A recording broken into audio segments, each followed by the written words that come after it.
옛날 옛적에 한 남자가 텅 빈 양피지 앞에 앉아 있었습니다.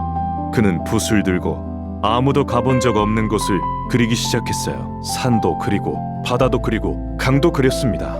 그리고 그 모든 곳의 가장자리에 아무것도 없는 끝을 그려 넣었죠. 사람들이 물었습니다. 그 끝 너머엔 뭐가 있습니까? 남자는 잠시 생각하다 이렇게 대답했습니다. 끝이 없는 것이 있지요. 사람들은 고개를 갸웃했습니다.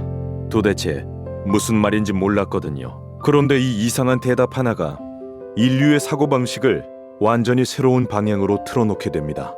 이 남자의 이름은 아낙시만드로스, 기원전 610년 밀레토스에서 태어난 사람입니다.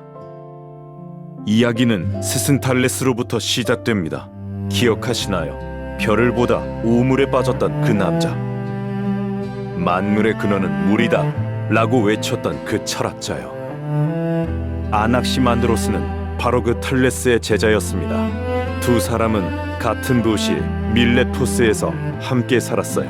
스승과 제자가 매일 항구를 걷고 바다를 바라보며 이야기를 나눴을 겁니다. 스승님, 만물의 근원이 정말 물입니까? 그렇다네. 물은 얼기도 하고 증발하기도 하니까. 아낙시만드로스는 고개를 끄덕이다가 문득 이런 생각이 들었습니다. 잠깐, 그러면 물은 누가 만들었지? 물이 근원이라면 물 이전엔 무엇이 있었을까? 스승의 답을 그대로 받아들이지 않았던 거예요.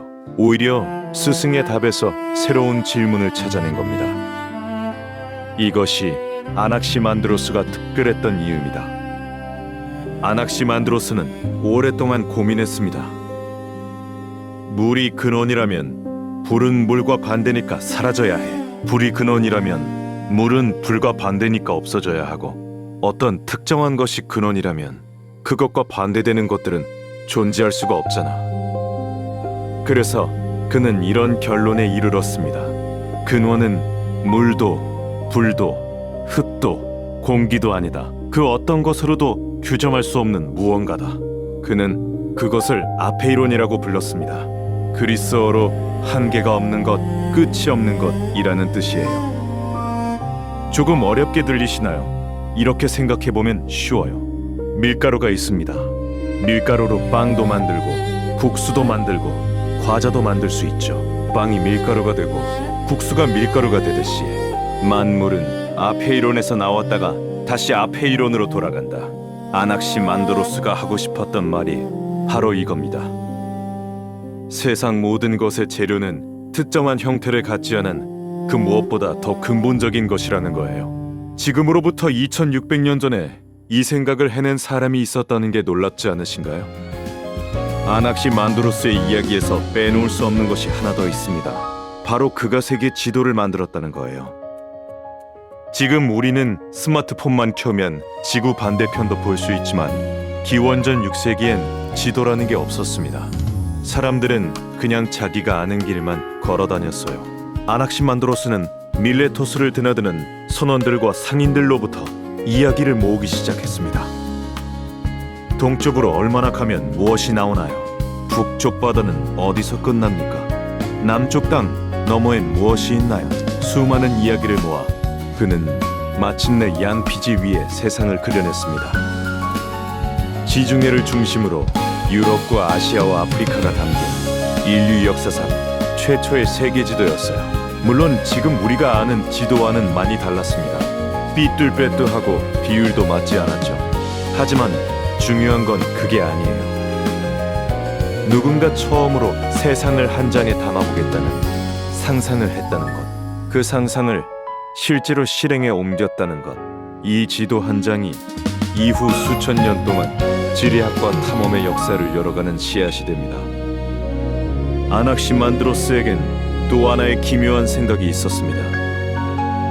인간은 처음부터 인간이 아니었다. 그는 이렇게 말했어요. 처음에 생명은 물속에서 시작됐다. 차갑고 습한 곳에서 생겨난 생명들이 점점 육지로 올라오면서 지금의 모습이 됐다고요. 특히 인간은 아주 오래전에 물고기 같은 생명체에서 비롯됐을 것이라고 생각했습니다.